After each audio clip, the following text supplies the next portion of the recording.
2024 সালের অভ্যুত্থানের পরে আজকে এই 12 ডিসেম্বরে 25 সালে দাঁড়িয়ে শরীফ ওসমান হাদির গায়ে এই যে বুলেটটি লেগেছে, তার মাথায় হত্যার উদ্দেশ্যে তাকে যে বুলেট বিদ্ধ করা হয়েছে, এই বুলেট শুধুমাত্র শরীফ ওসমান হাদির মাথায় নয়, এই বুলেট বাংলাদেশের ফ্যাসিস্টের বিরুদ্ধে দাঁড়িয়ে যাওয়া যে অভ্যুত্থান, সেই অভ্যুত্থানের বুকে করা হয়েছে। এই বুলেটটা শুধুমাত্র একজন ব্যক্তির মাথায় করা হয় নাই, এই বুলেটটা একটা আইডিয়ার বিরুদ্ধে করা হয়েছে। শরীফ ওসমান কোন ব্যক্তি না, শরীফ ওসমান এমন একজন ব্যক্তি, যেই ব্যক্তিটা প্রতিনিয়ত ফ্যাসিস্টের বিরুদ্ধে তার বউ কুচু করে প্রত্যেকটা বিরুদ্ধে কথা বলতো। এই গুলিটা চালানো হয়েছে যারা ফ্যাসিস্টের বিরুদ্ধে কথা বলতো তাদের বিরুদ্ধে। এই শরীফ ওসমান হাদি তার অভ্যুত্থানের পূর্ব থেকে অভ্যুত্থানের পর পর্যন্ত ভারতীয় আধিপত্যবাদের বিরুদ্ধে সিনা টান করে কথা বলে এসেছে। এই গুলিটা চালানো হয়েছে যারা ভারতীয় আধিপত্যবাদের বিরুদ্ধে কথা বলে তাদেরকে ভয় দেখানোর জন্য। আমরা এই অন্তর্বর্তীকালীন সরকারের সাথে সংশ্লিষ্ট বিভিন্ন ব্যক্তি প্রত্যেককে আমরা দেখেছি, তারা কিছুদিন যেতে না যেতেই তাদের সামনে অনেক বড় বড় এজেন্ডা হাজির হয়েছে।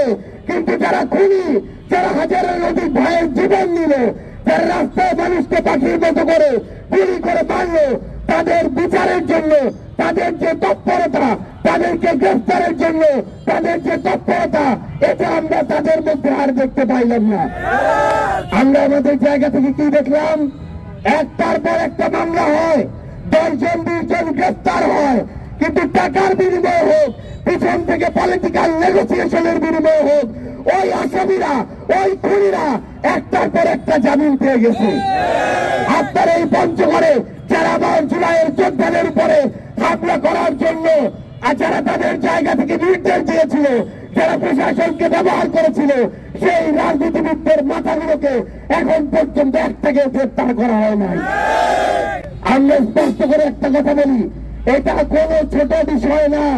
ওসমান হাদিকে গুলি করা একজন ব্যক্তিকে গুলি করার সমতুল্য নয়, বরং এটা দিয়ে যারা বাংলাদেশকে নিয়ে ষড়যন্ত্র করতে চাচ্ছে, যারা আগামীর বাংলাদেশের গণতান্ত্রিক অগ্রযাত্রাকে রুখে দিতে চাচ্ছে, যারা আগামীর বাংলাদেশের নির্বাচন কেন্দ্রিক প্রস্তুতিকে বানচাল করতে যাচ্ছে, দেশের এবং দেশের বাইরের ওই এজেন্ট, ওই লবিদের, এটা হচ্ছে একটা খেলা, এবং হাদিকে গুলি করার মধ্য দিয়ে এই খেলাটা তারা শুরু করলো। আগামীর বাংলাদেশে আমরা যদি ঐক্যবদ্ধভাবে, আমরা 24-এ যারা লড়েছিলাম, তারা আবার এক হয়ে যদি ওই আওয়ামী সন্ত্রাসীদেরকে এবং তাদের সাথে যারা আগামীর বাংলাদেশের স্থিতিশীলতার বিরুদ্ধে ষড়যন্ত্র করছে, তাদের বিরুদ্ধে লড়াইটা না করি, তাহলে আগামীতে আবার আমরা যেই পথে চলছি সেই পথ থেকে বিপথে যাওয়ার সম্ভাবনা আছে।